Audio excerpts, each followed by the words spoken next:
Bien, bonjour, j'espère que vous allez bien, que vous vous portez bien, vous et vos proches. Je vous souhaite, dans cette journée du dimanche, de joyeuses fêtes de Pâques à tous.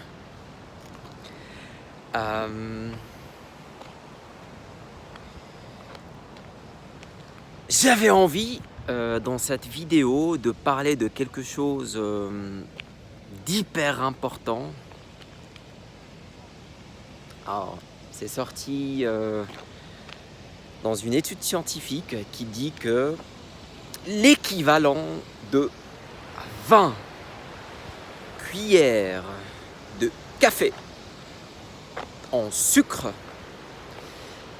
désactive complètement le système immunitaire de 2 à 5 heures.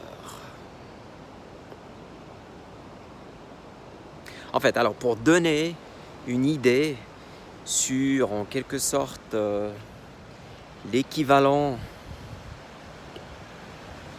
ce que ça représente, par exemple, une pizza de 30 cm, c'est quelque chose comme 38 cuillères, petites cuillères de sucre.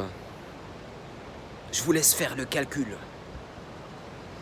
Un petit déjeuner, par exemple, composé de un jus d'orange, 5 cuillères, une tartine avec de la confiture, 6 cuillères, un bol de céréales, 5 cuillères. Et si on ajoute à ça un café au lait avec du lait, avec lactose, ce sont 2 cuillères. En tout, on arrive à 18 cuillères de sucre, rien que dans le petit déjeuner. Et je vous laisse faire le calcul entre ce qu'on mange entre les repas à midi pour casser le casse-croûte l'après-midi, le soir, les fruits. Alors, comment c'est possible? Comment c'est possible qu'on peut complètement désactiver le système immunitaire avec des excès de sucre?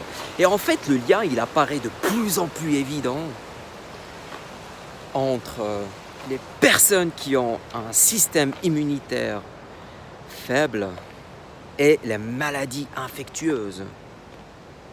Les personnes qui sont exposées au Covid-19 sont majoritairement des personnes diabétiques, des personnes qui sont avec de l'hypertension, qui est un signal du diabète. Les personnes qui ont un système immunitaire compromis, en fait, encore une fois, j'ai envie de pointer du doigt le sucre comme responsable de cette épidémie. Alors, il y avait en fait une étude scientifique qui montre, dans le cas d'un régime hyperglucide, la chimie des cellules, voire des membranes de cellules, change. Elle s'affaiblit. Vous vous rappelez du thymus? J'en avais parlé dans une vidéo, qui est cette glande au niveau supérieur du thorax et qui sécrète les cellules T, les cellules tueuses du système immunitaire. En fait, la membrane qui est un peu l'interface ou l'intermédiaire entre la cellule et son environnement elle contient des récepteurs. Des récepteurs qui peuvent activer également le système immunitaire, qui peuvent activer la possibilité de sécréter les cellules ou les globules blancs, la première défense du système immunitaire. Ok, donc on voit plus ou moins ce lien-là entre le sucre et le système immunitaire, encore une fois. Alors vous allez me dire, oui, mais c'est super de faire les liens, c'est super de parler de ces choses-là. Maintenant, on sait qu'est-ce qu'on fait. Alors, qu'est-ce qu'on fait? C'est très simple, on le sait quasiment tous. Maintenant que le sucre est mauvais pour la santé. Ce qu'on peut faire, puisqu'on parle beaucoup du gras, et que le gras peut causer des problèmes de cœur, je suis d'accord. Mais je suis d'accord pour le gras qui est transformé à partir d'excès de sucre. Le foie transforme le sucre en gras. Je suis d'accord pour le gras qui est transformé dans nos plats préparés par l'industrie agroalimentaire. Je suis d'accord pour le gras qui provient des huiles végétales transformées et altérées. Je suis d'accord pour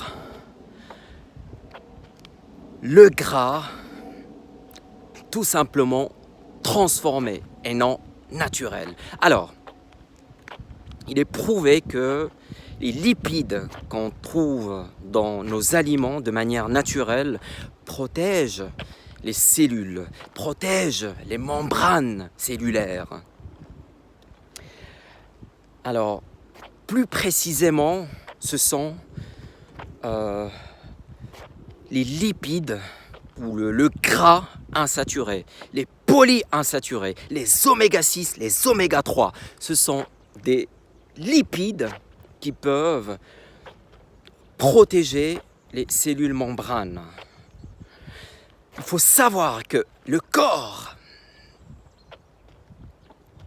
il contient des muscles. 50% de la composition du corps, c'est des muscles. Les muscles ont une composition avec un ratio oméga 6, oméga 3 de 6 à 1. 6 oméga 6, 1 oméga 3. Le cœur, une relation de 20 oméga 6, 1 oméga 3. En moyenne, si on regarde, on est quelque chose sur 10 à 11 oméga 6 à 1 oméga 3 au niveau de tout le corps. Ça devient hyper intéressant. Donc, ces lipides que le corps ne peut pas produire, mais qui peuvent provenir de l'alimentation, sont hyper importants. Alors, ils sont hyper importants, voire même hyper dangereux quand ils sont en mode excès. Vous allez me dire, ouais, les oméga 3, on en a parlé dans une vidéo. C'est bien d'aller les chercher dans l'alimentation. Et je vous conseille d'éviter les huiles végétales qui ont parfois des excès d'oméga 6 et oméga 3. Le rapport oméga 6, oméga 3, on parle parfois de 20 000 oméga 6, 1 oméga 3.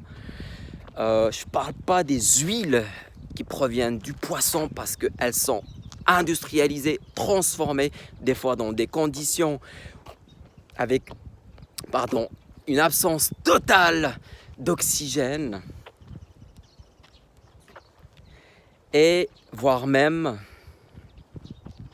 avec des excès de dose qui peuvent devenir un problème pour le corps.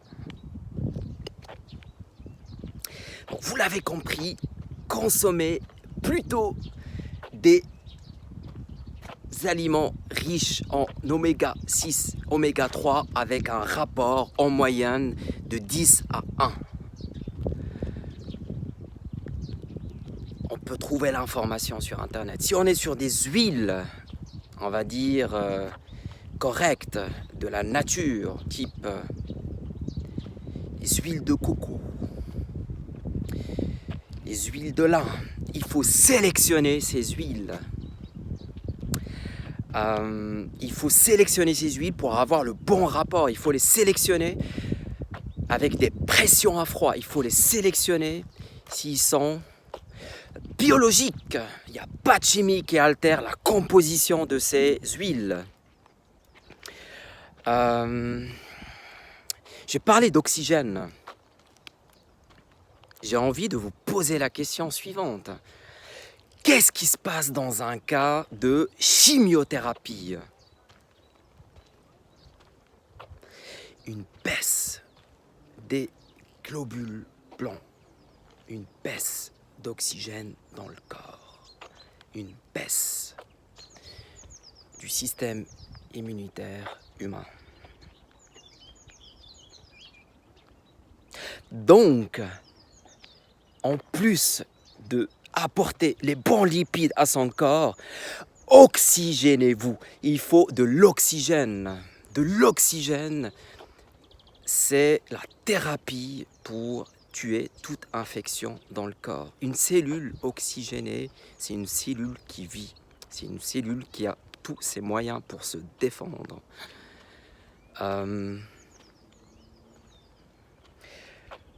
Je pratique la douche froide qui permet de dilater les vaisseaux sanguins pour un transit de l'oxygène dans les organes. Il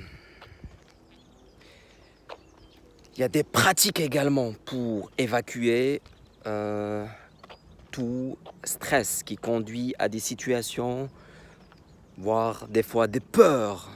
Alors quand on est en mode peur, il faut le voir comme si on est en train de courir. Et qu'est-ce qui se passe quand on est en train de courir pour sauver notre peau? Eh bien, on brûle du gaz. Il n'y a plus d'oxygène. Il en manque dans le corps.